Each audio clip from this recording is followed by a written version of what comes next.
Super Wild Card Weekend is in the books. Now the real fun starts. Welcome to the Ravens Talk Podcast. I'm your host, Samuel Njoku. Houston Texans versus Baltimore Ravens. It is set in stone. We'll talk all about that big matchup coming up. We'll talk a little bit about the Super Wild Card Weekend because there's some teams that the Ravens are very familiar with who had matches. So we'll discuss it and the ramifications that it's had throughout the AFC playoffs. We'll also have Ingraven from Ingraven Vids. He'll join us to talk all about those Ravens, all about the Texans, his thoughts, his predictions, things of that nature. So it's going to be quite a show. But first, Ravens, Texans, it comes full circle. A tale as old as time. You guys are my day ones, my A1 day ones. Then you know. After week one, the Ravens beat the Texans. Pretty convincing victory.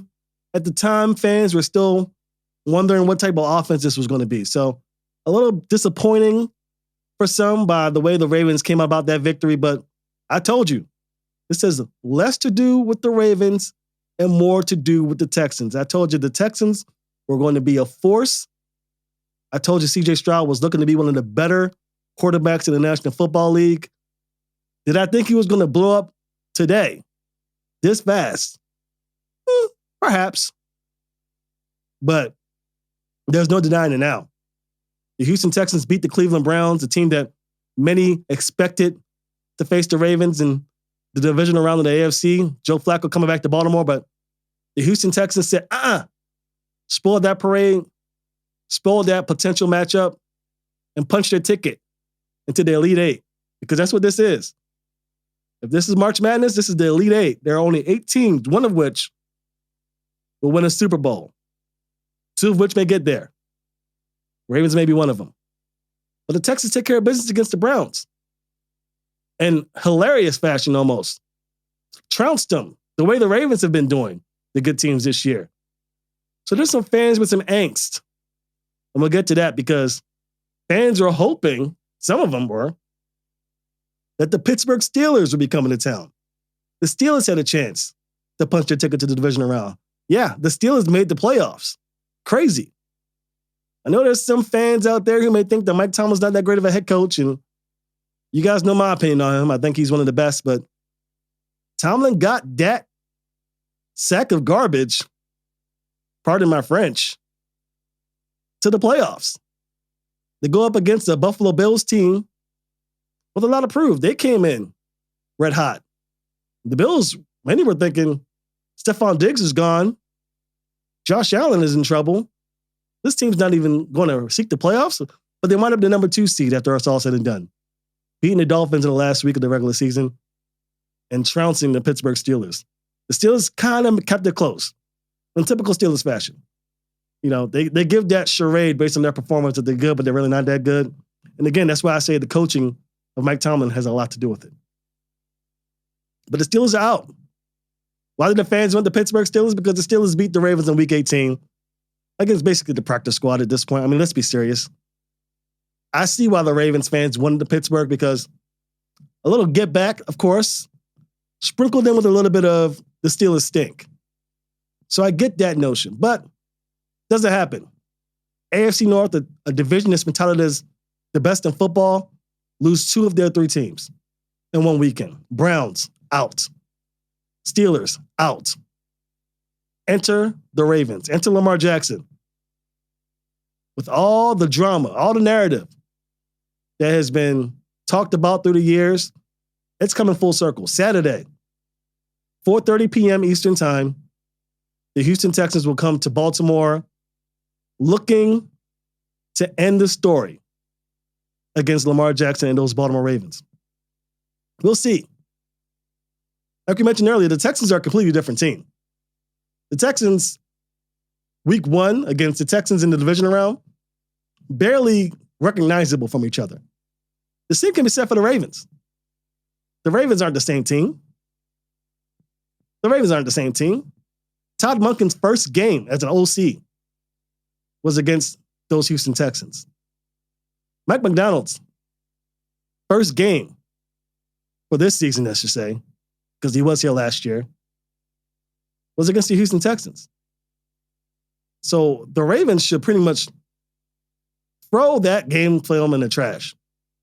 Maybe look for tendencies and what have you, things that they did well. But other than that, don't assume that outcome is going to repeat itself just because you beat them in week 1. It's not working like that. No sirree. Not at all. But we move on. We digress. The Ravens, one of the 8 teams. Texans, another team in the AFC. Bills and Chiefs. If the Ravens win this game, they'll either face the Bills or the Chiefs in the AFC Championship. One of those teams will punch their ticket to the Super Bowl. First things first, you got to deal with the Texans. And the Texans put up some points, and I know fans are really nervous. 2019, that's all I've been hearing about for the last 4 years. 2019 season, Lamar Jackson was the MVP, just like he is this year. 2019, Ravens had the 1 seed, just like this season.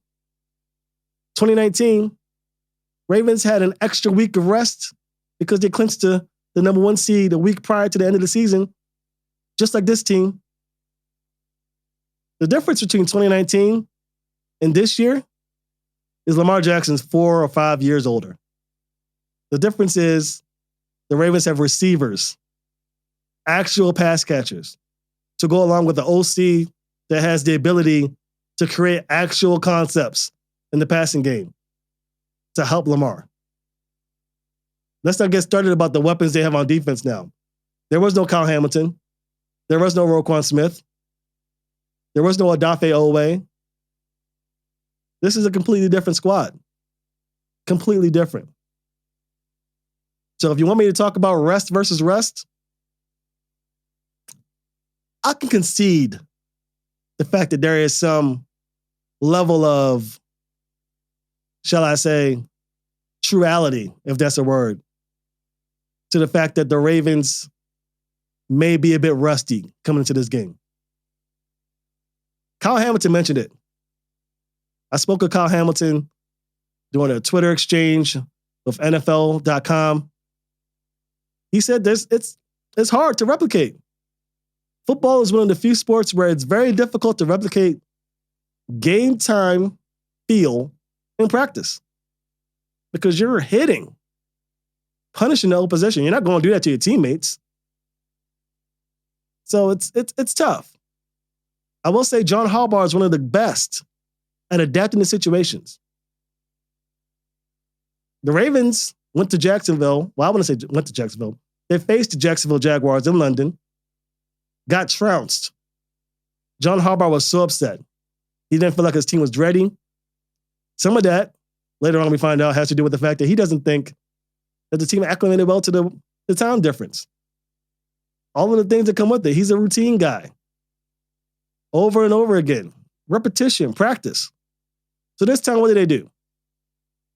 They go overseas early. They practice there. They get mentally ready there. They game plan there. Watch film there, what have you. And they beat the Titans. They beat the Tennessee Titans. So what did they do this time? Rust has been the name of the game. If I hear the word rust one more time, I might lose it. What does John Harbaugh do? Practice at the stadium. Practice during the bye week.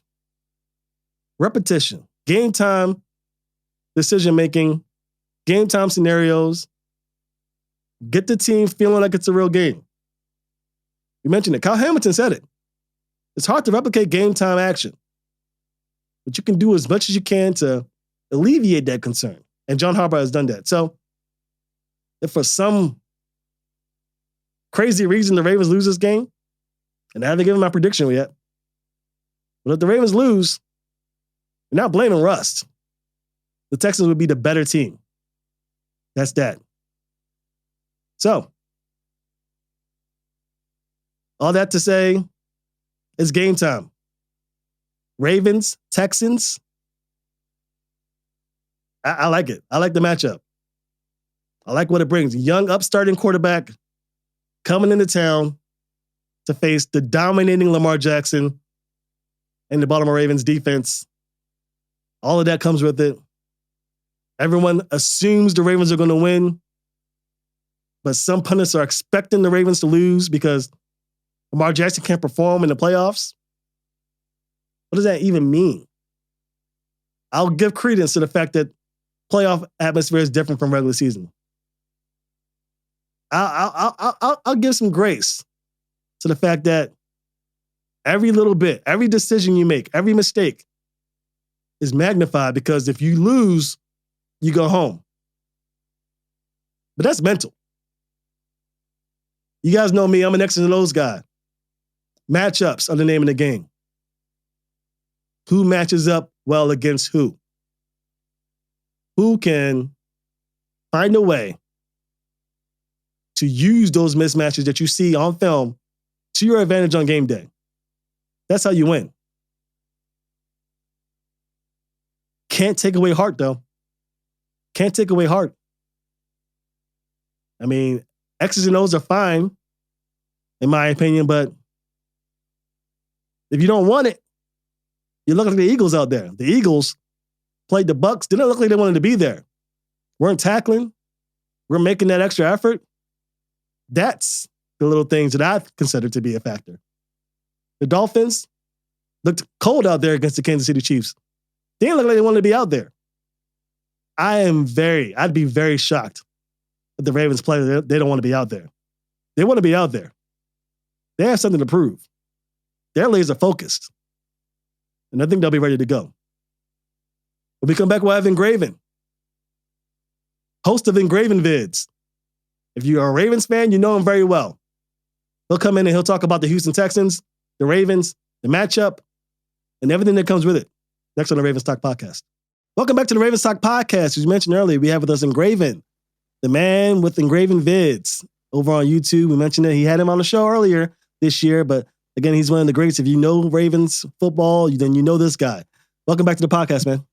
Hey, I appreciate you having me on, as always, and thank you. And thank you for everything that you do. Oh, man, I appreciate that. Well, good time to have you back.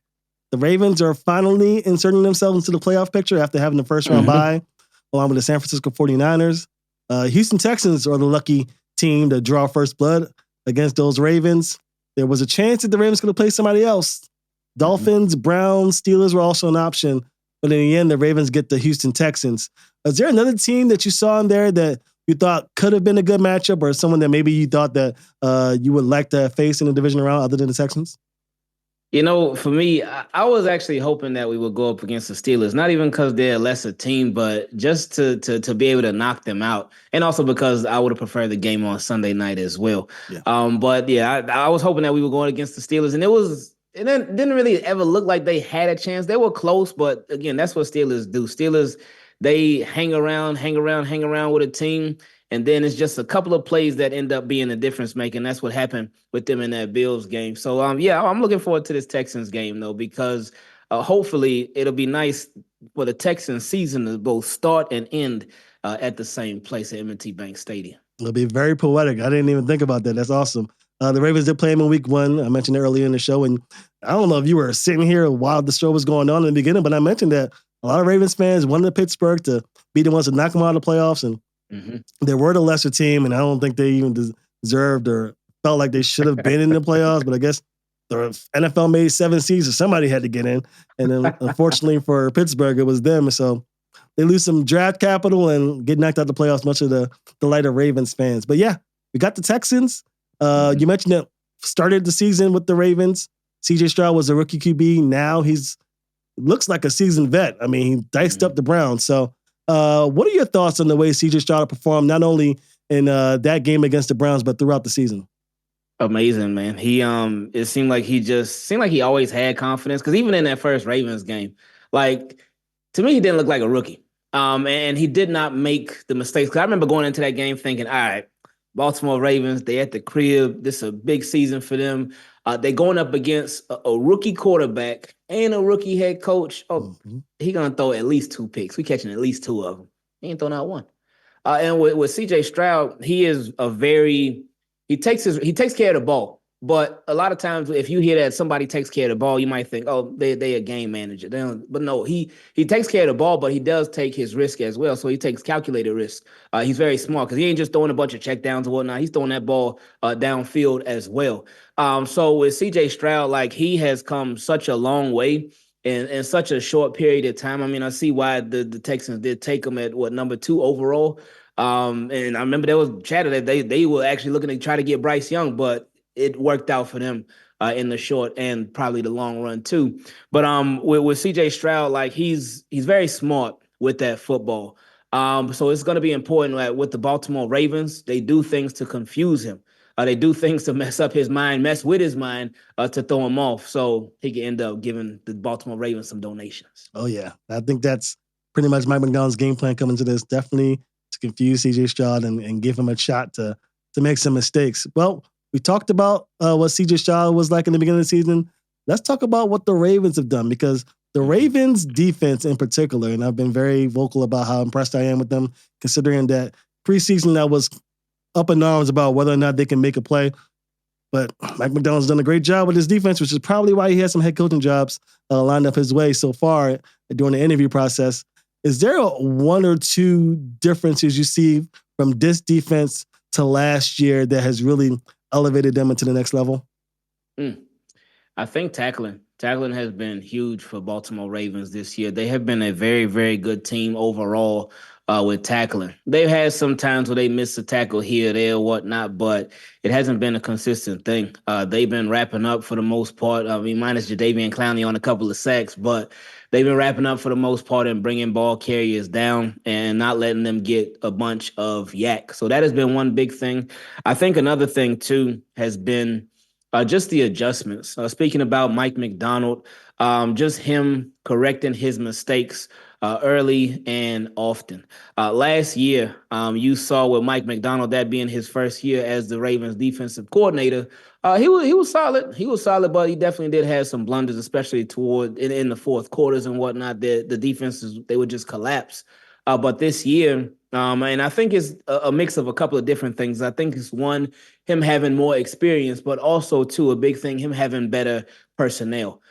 Personnel has made a huge difference with Mike Macdonald and his defense, but I just love the way that he's made so many adjustments, and he does it quick. And there's a lot of times where he doesn't even wait till halftime to make adjustments, because you always hear about, oh, yeah, we'll make some adjustments in the second half. But I remember specifically in that Dolphins game, in that Dolphins game, early on in the game, they drove right down the field twice on the Ravens, 2 times. And the only reason that they didn't score a touchdown the second time was because Tyreek Hill just dropped the touchdown pass, because Tua put it right on the money. But Mike Macdonald was like, he said, hold on, wait a minute. Let's fix some things. And they got that thing shored up quick. They got it fixed right away, and they took care of business from there on out. So, yeah, definitely the tackling and the adjustments would be the biggest differences in my opinion.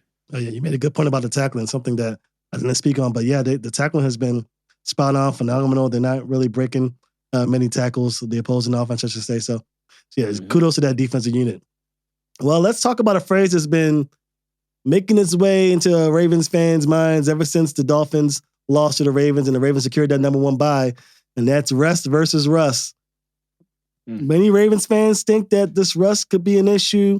The Ravens have never had success when having their first round bye. All of their Super Bowl victories have come when they were able to play in a wild card round. What do you think about rest versus rest? Do you think the rest is an actual detriment to this team, or do you think that it's much ado about nothing? I get the concern from people when it comes to the whole rest versus rust thing. I get it, because the Ravens, they haven't played in a long time, because even before week 18, because they didn't even play in week 18. Last game was on December 31st. So it will be almost a month time until they play again.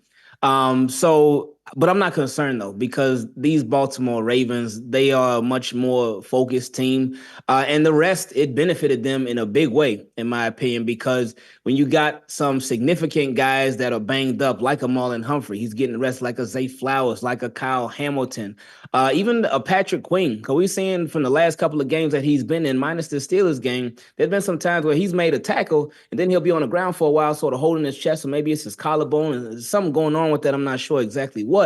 But this has given a lot of guys, Odell Beckham Jr., who's been hurt all year. This has been giving a lot of guys time to recuperate, to rejuvenate, and to be more refreshed. And you see one of the benefits of it. You could possibly get Mark Andrews back this week. Devin Duvernay, he could be back. this week. So it makes such a big difference in a good way that they've had this extra week to where they can chill, they can get healthier, and they can have that extra time to focus on whoever that next opponent is going to be. Obviously, now it's the Houston Texans. Yeah, I agree 100% with what you said for sure. I think the rest was necessary, and we'll see what happens. But I'm going to segue off of what you just said earlier. You mentioned Mark Andrews.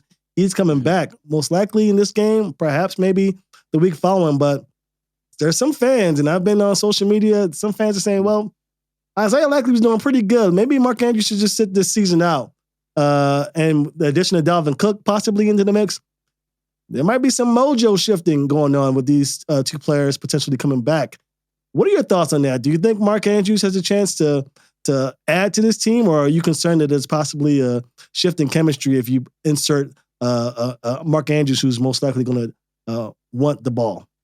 Yeah, and that's a really, really good question. And it is very thought-provoking, too, because you think about it like, yeah, Isaiah Likely has been doing this thing, but Mark Andrews is obviously an established guy who's been doing this thing for years. Now, the way that I feel about it, if the more weapons you have, the better. The more distractions for a defense from the offense, the better. The more guys that they got to worry about, the better for you. And Mark Andrews and Isaiah Likely, they could help open things up for each other. I think Lamar Jackson, even earlier this year when Mark Andrews was still playing, I felt like Lamar Jackson was doing a good job of really spreading the ball out. And I know that's been a lot of people's concern. They feel like, oh, if Mark Andrews comes back, then Lamar just going to be laser focused on him. He'll get tunnel vision and he won't spread that ball out like he had been previously. Mm-hmm. But I don't think that, in my opinion, that's not a concern. I think it'll be fine. And I think with the addition of Mark Andrews, and it's a good situation too, because with the addition of Mark Andrews, in most cases, it'd be like, all right, man, Mark Andrews, oh, he's healthy enough. He got to get back out there ASAP. We need Mark Andrews ASAP. But Isaiah Likely's been doing a really good job. So there's no pressure. It's like pressure and no pressure all at the same time. I'm sure it's pressure. Mark Andrews is pressuring himself like, hey, no, I got to get back out there. Because I want to be out there with my guys. I'm trying to help them go on this run. And I'm sure, hey, he's a pass catcher. He's a tight end. So he probably looking at Isaiah Likely and getting a little jealous. Like, man, this dude making all them plays. Oh, I got to get out there and make them plays too. But with Mark Andrews, is from the team standpoint, it's no pressure because they have a tight end that's been doing a phenomenal job. Lamar Jackson and Isaiah Likely, their chemistry has just gone to another level this year. Now, you also mentioned Dalvin Cook. With Dalvin Cook, it's a little bit different because you have Justice Hill, you have Gus Edwards. Those are your main guys. And with Dalvin Cook, his time with the Jets, obviously it wasn't pretty this season, but I find it kind of hard to believe that a guy who just came off of 4 back-to-back 1,000-yard seasons, that all of a sudden he would just fall off like that. But with him, it's a low-risk, potential high reward for the Baltimore Ravens. But with him, he could possibly just take Melvin Gordon's snaps, and that wasn't many to begin with. Right. But you could throw him in here and there, and it's like there's no pressure. You throw him in on a drive here, drive there, whatnot. Just see how he's looking. And with him, you've had a couple of weeks because he's been on the practice squad for, I think, 2 weeks now. So he's had time to ramp up, get to learn the playbook, get more comfortable with the guys and whatnot. So when he's in there, it also is one of those things where it's like, all right, no pressure because we got our guys already at running back, but Dalvin Cook just makes them that much more stronger. Yeah, and I think that the Ravens are going to do exactly what you said. He's going to be the guy to pretty much replace Melvin Gordon. They want to try and get back to the feeding that they were doing before Keaton Mitchell's injury. And I think if Dalvin Cook looks the way I think he looked in camp, not camp, but practice, which is what I've been hearing from the Castle, then perhaps you could see some Cook, but not to the effect where Gus Edwards or Hill are losing touches. At least not in this game. I don't believe. Okay, well, it's time to get your prediction, man, because it's showtime. You know, the Ravens fans are confident yet nervous, which is pretty much what you want from a group of fans in this stage in the playoffs. It's okay to be nervous, considering you're one and done if you lose. But I want to get your predictions, Mr. Ingraven, one of the key faces in the Ravens nation. What are your thoughts? What do you think's going to happen? Oh man, yeah, I'm gonna definitely be. Every day that we get closer, I'm gonna get more and more nervous, and especially on game, they'll be going crazy. But I do think the Ravens are going to take care of business. With the Houston Texans, they're going to present their challenges. I think the score would be, let's say 33-21. So a close game, not a blowout, but a close enough game. I think Ravens just they handle their business and they advance. I've said it from the beginning of the season that I feel like with the Baltimore Ravens, that the way that this roster was assembled, that they are a Super Bowl team, and that the only thing that could get in their way of the Super Bowl was health. And they've had a lot of health concerns in a lot of different places, but they've been able to overcome them. And the biggest guy who's been healthy, who makes the biggest difference, obviously that being Lamar Jackson. So I think the Ravens take care of business against the Texans and they advance to that AFC Championship. It's hard to disagree with you. I think I'm right there with you. I'll save my thoughts on the game until after the break, but it's looking like you might be correct for sure. Well, thank you so much for joining us, Ingraven. You've been a blessing to have on the show once again. Tell the folks at home where they can find your stuff. Oh, you can find me at Ingraven Vids on YouTube, Twitter, Instagram, all that good stuff. And again, I appreciate you having me. So thank you very much for everything that you do for Baltimore Ravens community. Oh man, no problem. I appreciate you.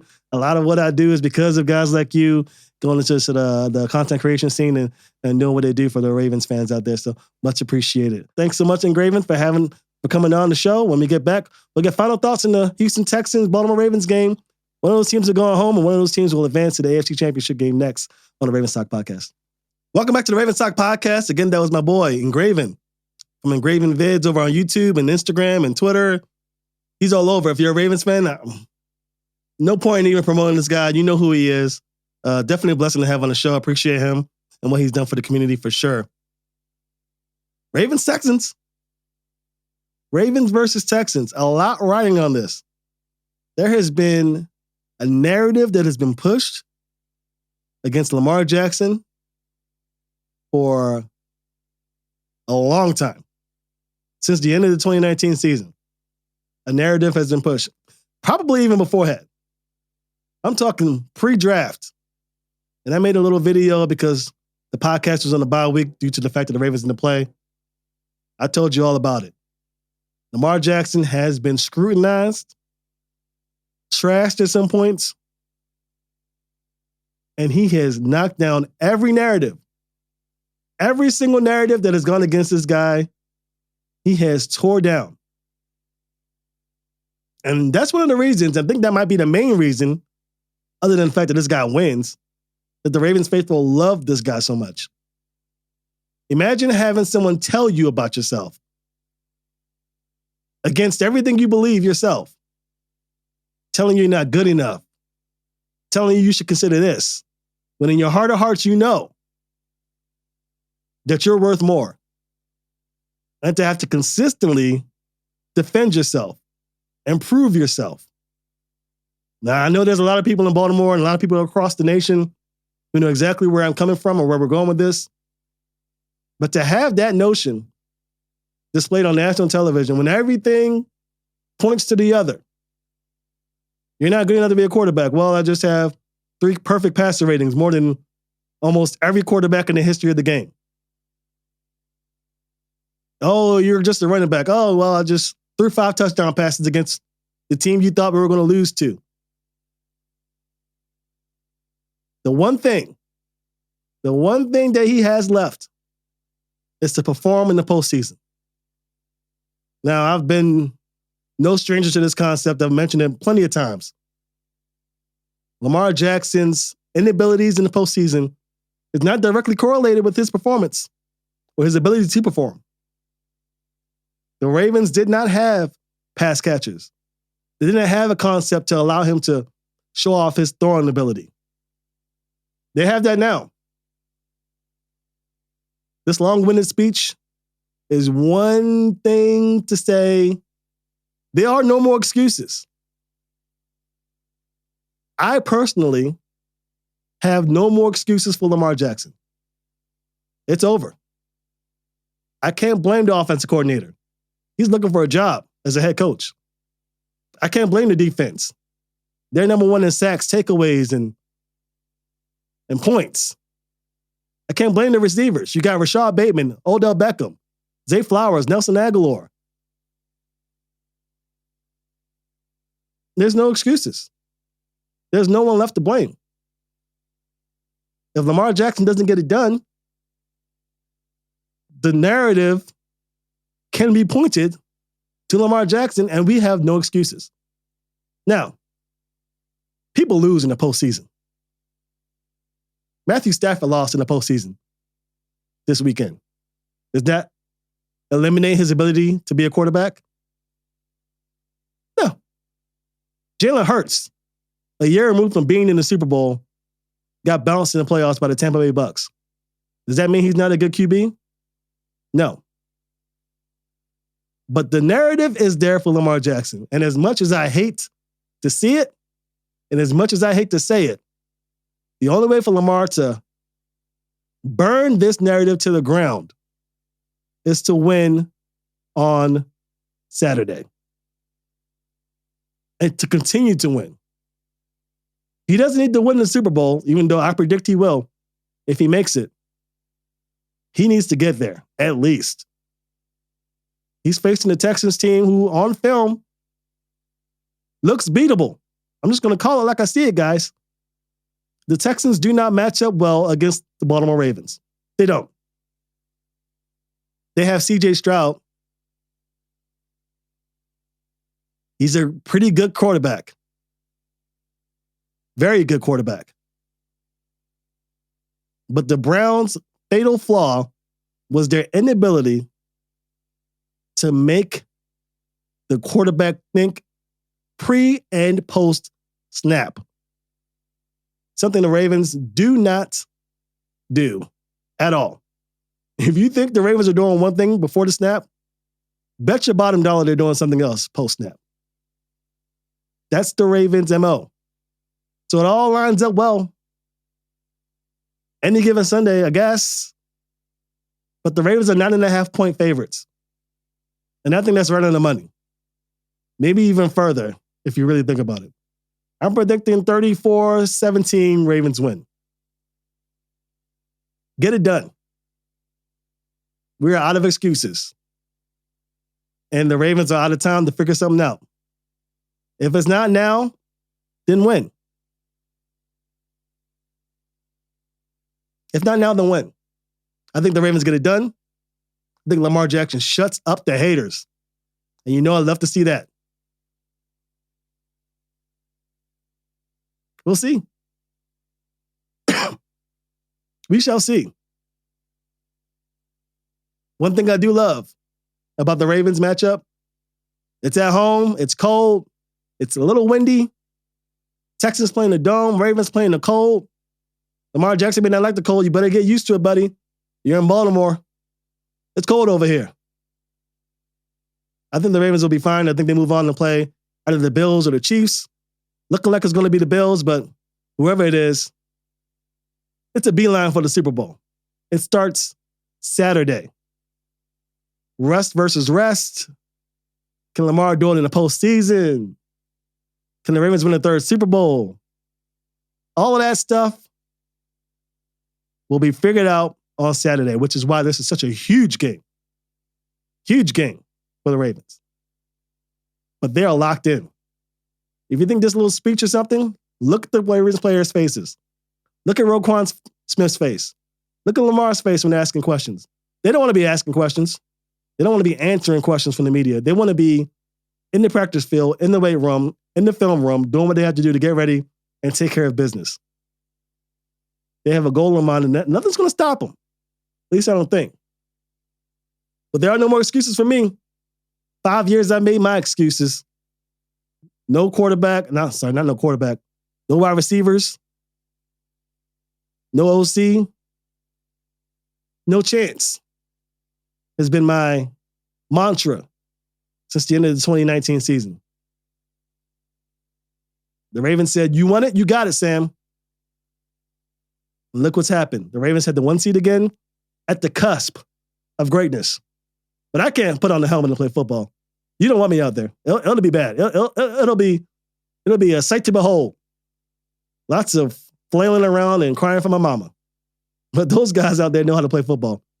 And I think they'll just be just fine. I think they'll be just fine. We shall see. Next week, we'll talk about it. If they win, happy times ahead. If they lose, plenty of questions. That's going to do it for us here at the Ravens Talk Podcast. Again, special thanks to Ingraven for coming on the show. Huge support for him. Go over there. I'll try and link his description on the YouTube page. And if you guys follow him on Instagram and YouTube, definitely give him a holler and thank him so much for joining the Ravens Talk community and being a consistent presence here on the podcast. Next week, Ravens versus Bills or Chiefs. I think they get the job done against the Texans, and it's just a wait-and-see approach. Lamar Jackson, can he punch his first ticket into the championship round of the AFC? We'll find out. We'll see you next week.